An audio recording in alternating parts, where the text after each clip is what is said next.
Title: They tried to sell her flesh, but one human called her his mate.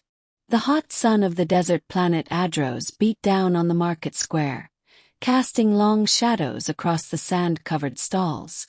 Tents fluttered in the dry breeze, and the air was thick with the scent of spice and sweat.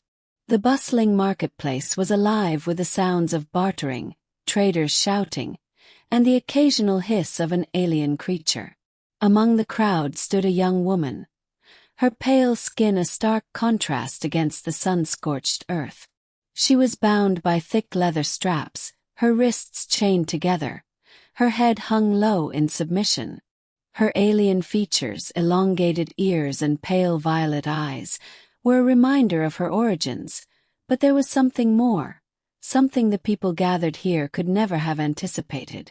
Her name was Lyra, and she had been taken from her home, a prize to be sold for the highest bidder. Her race, known for their delicate beauty and otherworldly abilities, were prized possessions to the highest bidder on planets like Adros. She had been auctioned off, her fate sealed, her life now nothing more than an object to be bought and sold.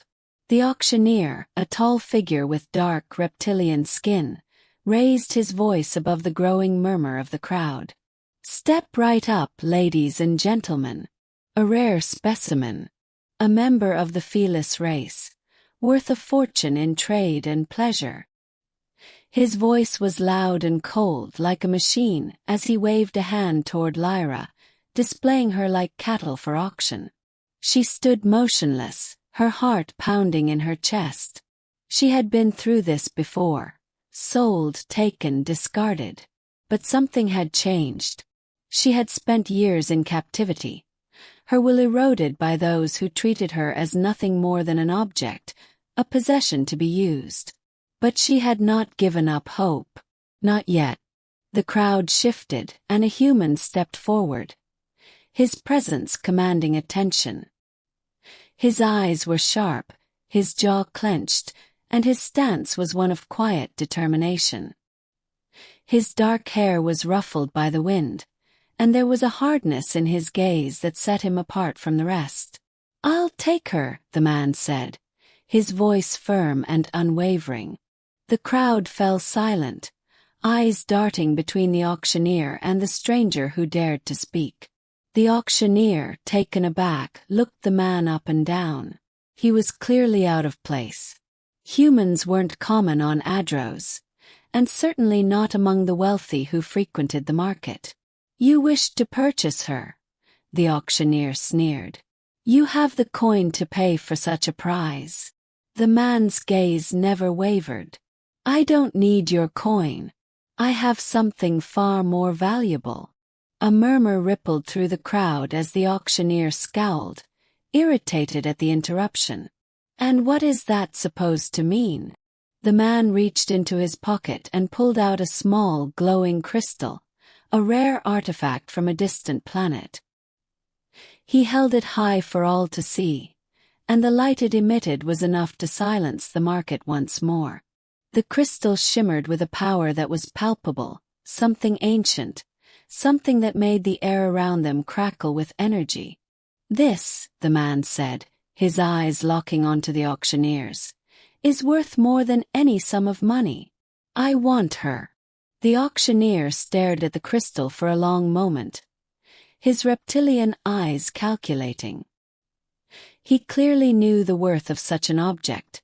Only the richest and most powerful beings could afford it. After a moment's hesitation, he nodded. "Very well," he said, his voice laced with resentment. "Take her. But you are a fool if you think you can handle such a prize." With a sharp gesture, the chains binding Lyra were undone. Her head snapped up, and her violet eyes met the man's. He extended a hand to her, and though her heart ached with distrust, she couldn't help but feel a flicker of something she hadn't felt in years: hope. "I'm Tristan," the man said softly, his voice gentler now. "I'm here to take you away from this place. You are not a prize, not a thing to be sold. You are a person, woman, And I will not let them use you. Lyra's breath caught in her throat.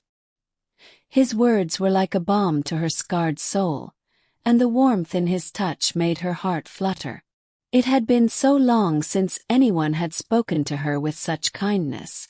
"Why?" she whispered, her voice hoarse from years of silence. "Why would you help me?" Tristan didn't answer right away. Instead, he simply led her away from the market, away from the people who had treated her like an object.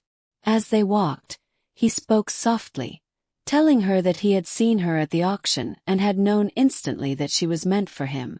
She wasn't an object to be bought and discarded, but a woman with a life, a future.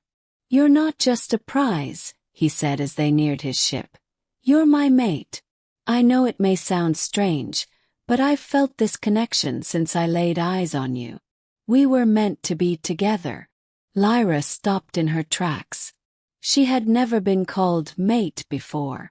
She had been called many things, but never that. She looked at him, her eyes filled with disbelief. You want me to be your mate?" Tristan nodded, his expression serious. "Yes, you do. I don't care about the chains, the market, or what anyone thinks. I care about you." For the first time in years, Lyra felt a tear slip down her cheek. But it was different from the tears of pain and despair she had shed before. This was a tear of hope, a tear for a future she never thought was possible. I don't know what to say," she whispered, her voice trembling. "You don't have to say anything," Tristan said with a smile. "Just come with me. We'll start a new life. Together."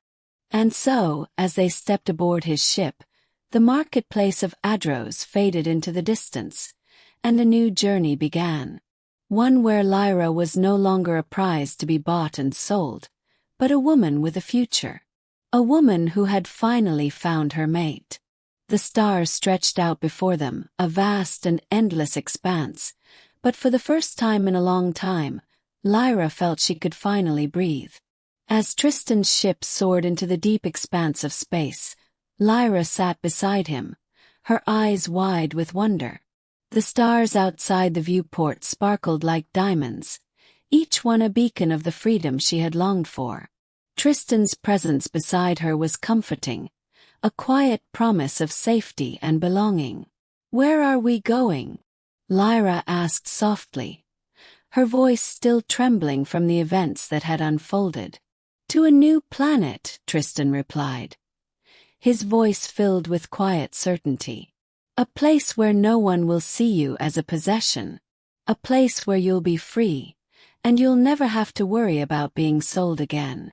Lyra's heart swelled with a mixture of disbelief and gratitude. The chains that had once held her down, both literal and emotional, were gone. For the first time she felt like a person, not an object to be bartered or discarded. She looked up at Tristan, her eyes filled with something new, a flicker of trust. "I don't know how to thank you," she whispered. "You don't need to," Tristan replied, offering her a warm smile. "You just need to be yourself. You're not alone anymore." As the ship continued its journey through the stars, Lyra leaned back in her seat, feeling the weight of the past slowly lifting. She didn't know what the future held, but for the first time she was no longer afraid. Lyra knew that this new chapter of her life would be filled with freedom, love, and the kind of future she had always dreamed of.